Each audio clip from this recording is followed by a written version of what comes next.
Paramount won't censor content from other eras. This is from No Film School. Based. And it's, yeah, exactly, right? It says, the world is changing faster than film and television. The medium of film has only been around for about 120 years. That means it has covered us through the majority of the 20th century and parts of the 21st century. During that time, society has had a bit of a learning curve, and they're absolutely right about that. Sometimes movies and shows are made back in the day, lack of cultural sensitivity we understand today. With the rise of streamers and catalogs, some of these titles are coming to the forefront.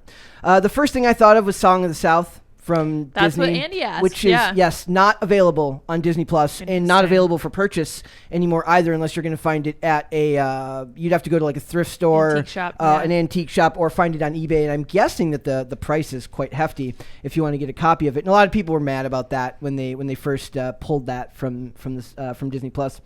So it says, so how should these places deal with content? We saw certain movies pulled, ones with disclaimers and even a reluctance to carry others. That's that. They also pulled Gone with the Wind at a certain point in time. I don't even remember what the reason was for that, other than it's just old, and I'm guessing that there was... They believe it's racially insensitive because... I think there was racism depicted in the film. In the movie? Mm-hmm. So you're not... It wasn't even... if I recall, it wasn't actually like seen as a good thing in the film. That's the most important question. Is like, is it shown as like, are these the good people in the movie? Yeah. Usually not. Like you can't even negatively portray racism. Apparently she had a black servant who she slapped, but I don't think that depiction was like, this is okay. Yeah, it was more like depicting her unraveling. The funniest part about that is like it just means that context doesn't matter. I brought it up the other day. The first thing that made me think of was when Papa John got in trouble for like saying bad words, but he was saying it in a negative context. He's like, hypothetically, guys, we shouldn't say this word. That's right. Yeah, so it's like when context no longer matters, like you're on like a slow roll to madness.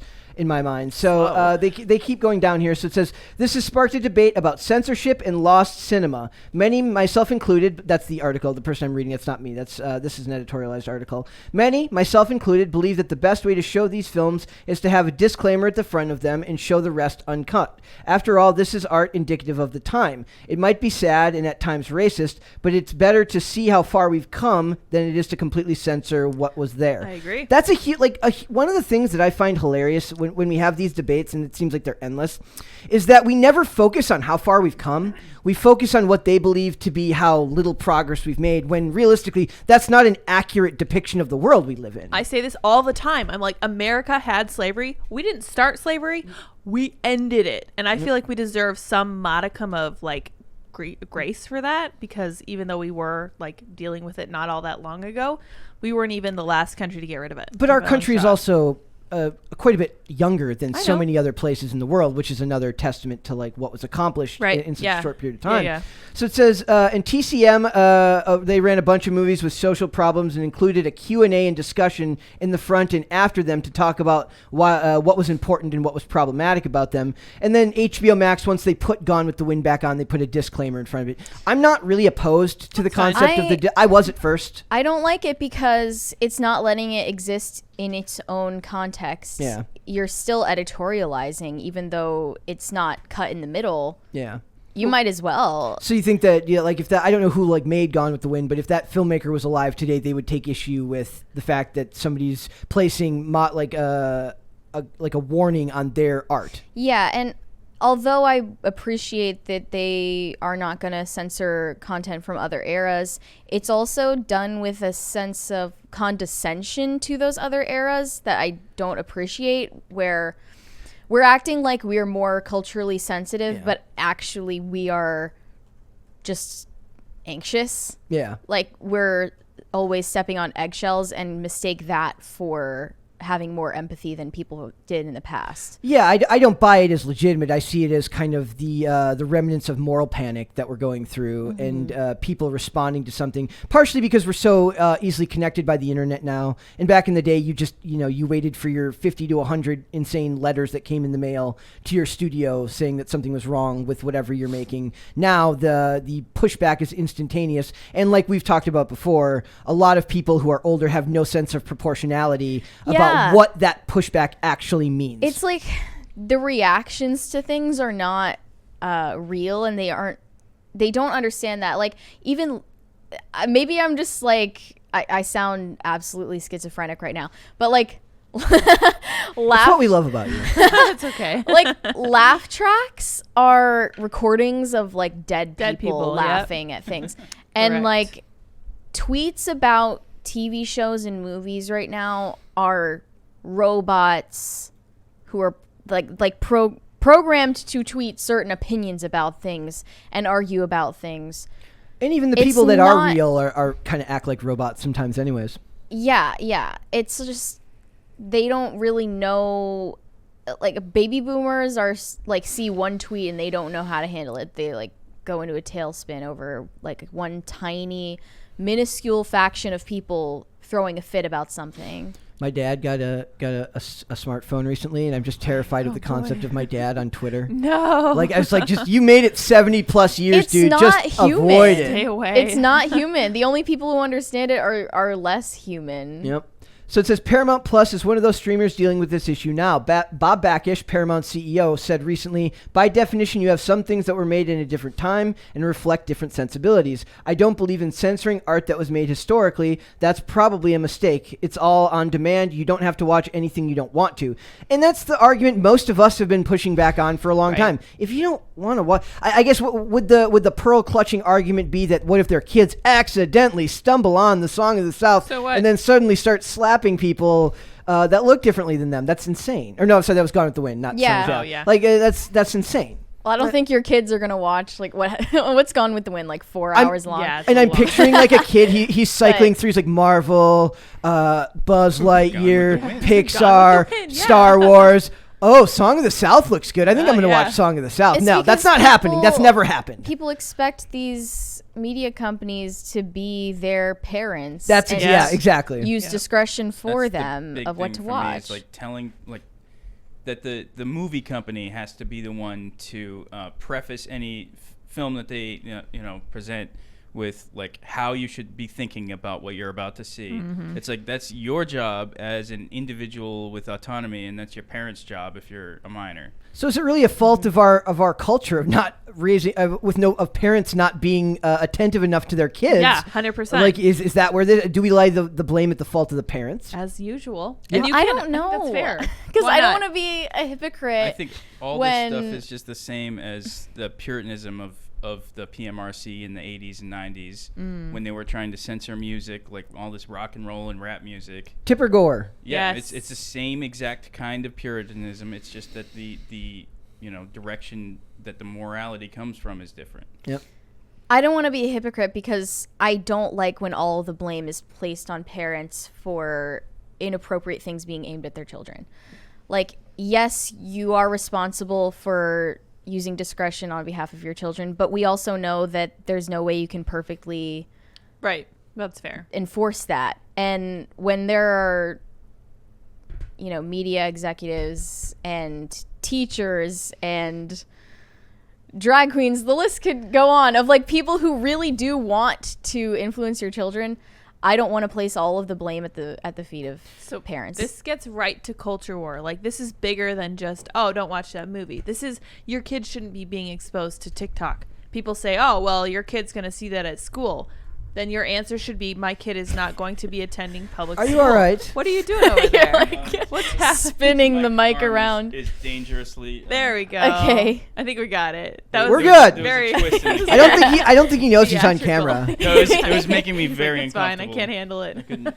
That's great. That was distracting. There's But gonna yeah. Sorry. we're gonna turn that into a GIF later. I'm Yeah, sure. I love it. I like it. Anyway, as I was saying, yeah, you can lay this at parents' feet, but the problem is not that this is not a small one. It's huge. It's in schools. It's everywhere. And if you're gonna Thank send you. thank you. If you're gonna send your kid to a public school, then you need to be prepared for this. So don't.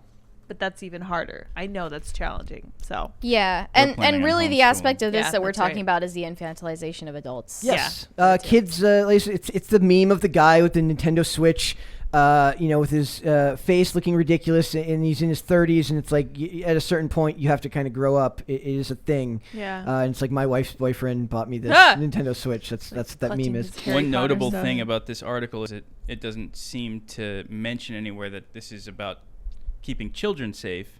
It's literally just saying, we think that we're going to have to tell people what to think about this movie. before You're they right. see it. That's a good point. And to me, most of it is just like I don't think Bob Bakish gives a crap about your kids. I no, don't. I he's think not Bob funny. Bakish cares about keeping the press as positive as possible for Paramount Plus as they launch multiple new properties. I think I read somewhere that they're looking to have like over 155 new originals all over the world in the next 5 years, which is a very large undertaking. And the amount of content, like we're going to get into it later when we discuss Netflix, but the content spends that these companies are dropping are insane. yeah.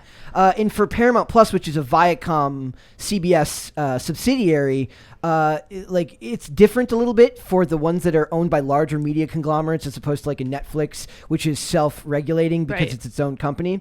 But I'm going to go through a little bit more of his full statement, which he says, Paramount's library represents over a century of filmmaking, and we recognize that a number of our films contain culturally insensitive or potentially offensive content that may reflect what was deemed acceptable at the time, but is antithetical to Paramount's corporate values.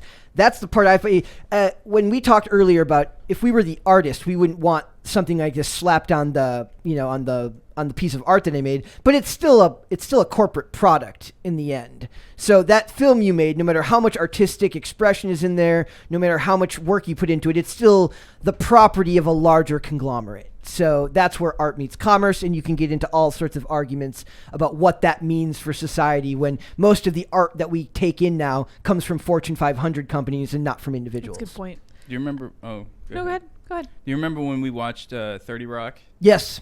And it was jarring to me, like how like these are all liberal New York comedians, you know, Tina Fey and Alec Baldwin. Good and all God, them. Lemon.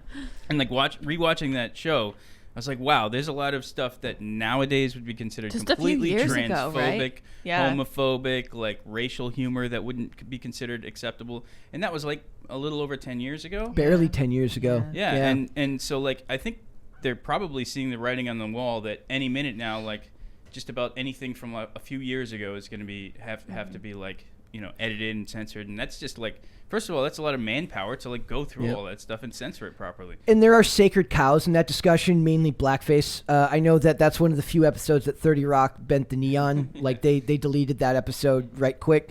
I think did what's the other one? The one with Charlie Day.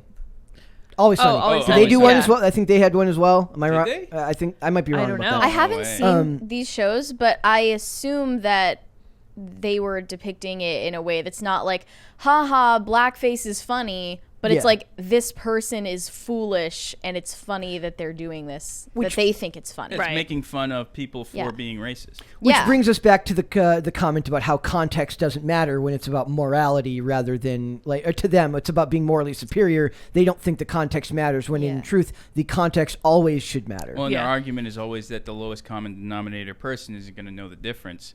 And So they think you're stupid. And so basically, we shouldn't have freedom of speech or anything because Yeah, we're not very smart, right? because we're not smart enough to you know, process information for ourselves and Yeah. determine what's satire and what's not. I'm gonna bring your mic up like real Is it- close. That's is it not better. close enough? It's a little Not- soft. not loud yeah, enough? the Yeah, audience you gotta talk a little is louder. listening. Yeah. Yes. Okay. There's also another part here about physical media, which is the other big part of this. When we talked about Song of the South, you don't have if you can't find a copy of it, it no longer exists. And when most of the media that you consume is digital now, once it's gone, which is Yeah. why you should be collecting physical media. Agreed. Me and Kent just had a very long discussion about this the other day. Says, Oh, he'd be great on here. Thank you. Thank you. Thank you. Kent would be a great guest. So it says, I think this is an important stance. Streaming and the lack of physical media has already created a certain aspect of movies that just do not exist outside their digital footprints.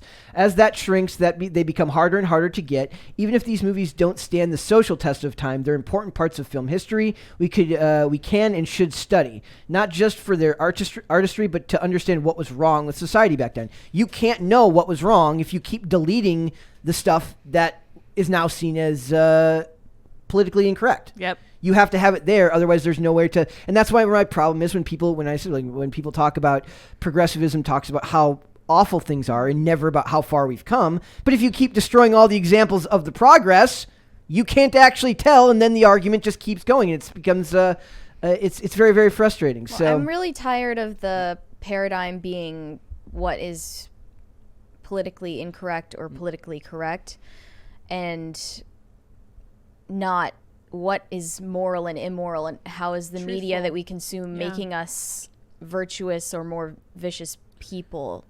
Like, that's never really what it's about. It's about compelling us to feel a certain way in our conscience when they add these disclaimers and censor things. Is there anything that you can think of that would be worth censoring? That was a question I wanted to ask. We talked about cuties today because we were talking. Yes, we we were did. talking Yeah. about obviously. the court case in France, and then the court case in Texas being thrown out. I looked to find what's happening with the court case in France, and I didn't find any new Regarding information cuties? about it. Yeah. Yeah. So is that something? So it's like when we talk censorship, it's not like you can be one size fits all with this type of thing. That's true. There's a difference there. And to be fair, I have not seen it. I'm not going to see it. Absolutely so not. I can't actually comment. I read some of the people who made comments to the positive, and I said, look, I'm not going to judge because I have no idea. I just know that a lot of people that I do trust to have nuanced opinions did not support it. Right. Yeah. So, I don't think that you need to watch it to be able to say, hey, you know what? This is a really bad idea. Yeah. We shouldn't be giving money to people who are monetizing taking advantage of children. And that's putting it very mildly, I know. And I think that with something like cuties, it's easy to... That's simple. I feel like it actually is binary. It's very black and white. You can say, we will not be giving platform to shows that take advantage of young children, like 18 years and above. Yeah, That's it. I'm not sure why. It might have to do with the fact that cancel culture is becoming more of a product these days. cancel culture. Yeah.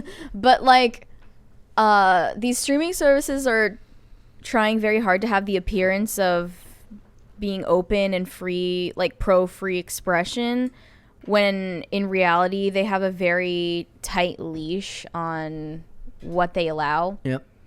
Or at the very least, they're very targeted and coordinated with the. Yeah. One of the things that I read a lot of that we don't really ever talk about here is I like to read about like where Netflix is putting their money as far as like a prospective future employer, like future projects. Like they have deals with Barack Obama and his production company where they start predicting, or like they predict where's Thank culture you. going, and then they want to start putting money into those productions. It's not always about the project; it's about the production company because they know that a Jordan Peele is going to create a certain type of art.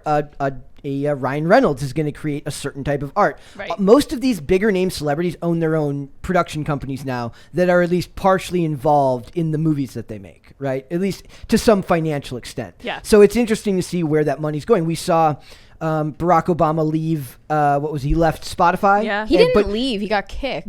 but then he went to Amazon and I forget what theirs is. Audible. Yeah. Yeah, I think so so. he's got like a deal with Audible now. So it's very interesting where It all was this even stuff funnier. goes. They kicked Harry and Meghan off well, too. That's great. 'Cause I They would didn't too. they actually just done didn't anything produce yet. any Yeah. content. Yep. That's the worst. Like you just like you get this big deal and they're just like, yeah, we're just not going to do anything. Yep, sounds Yeah. like them. Before we go on, I just have to say, I think that for Paramount, instead of putting a disclaimer at the beginning of every movie, you should just have it be part of what people sign, like the user agreement. I understand Ooh. that there might be content on this platform that I don't, and I think that I forget which company that was that was doing this, but they were like, hey, there might be stuff here that you don't agree with. If you're really uncomfortable with it, you can leave. I think that's great. I agree. I think that's a good like broad brush. That way you don't have to like call it out of certain movies or whatever. There was some super chats in there, Mary. Yes. Oh yeah. Hava Owen said, companies can drum up their own drama sometimes. Well, in this case, I don't know if this is necessary. This article isn't connected to Paramount. It's just off a statement that Bob Bakish made. For him, he's an interesting case. I was reading into him more today. He's kind of on the outs with a lot of the other like larger scale CEOs. He's got his own like Viacom CBS is like a larger conglomerate, but he's not up there with like Zaslav taking over Warner Brothers, Right. Warner Discovery, or Reed Hastings and Ted Sarandos at Netflix, or even technically you could even call Jeff Bezos still. I mean, he's not the chairman anymore at Amazon, Yeah. but the people who run these companies, and it seems that Bakish is a little bit on the like he seems like more of like a black sheep of that camp of people. Yeah, good for So. him. In the sense that he's not going along with all the same They like I was reading an article where they stopped including him in these like they go on these retreats where all these CEOs from like these gazillion-dollar companies. I would love to see a reality show about like having to work as like a service industry person at one of those retreats while like gazillion-dollar CEOs are all there at one time, but like he's not included in a lot of them now. He's not included in the little billionaire reindeer games. Yes. Yeah. I wonder if they do trust falls. I'm sure they do. Very bonding experience. Johnny Beck also gave us a thumbs up. Thank you. Thank you. Nicholas Grenier said master volume is way too low. I have since turned it up. Perfect. Hopefully it's better. Waffle Sensei, he changed his name back. Waffle Sensei said if it's illegal to censor it and report it, if it's not illegal, then grow a spine and maybe change some minds. Yeah.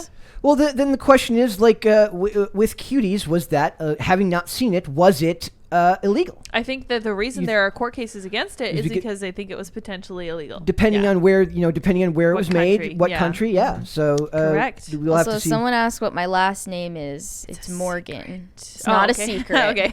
It's not a secret. Thanks for watching this clip, guys. If you want to see full episodes or follow us on social media, links are in the description below. Bye.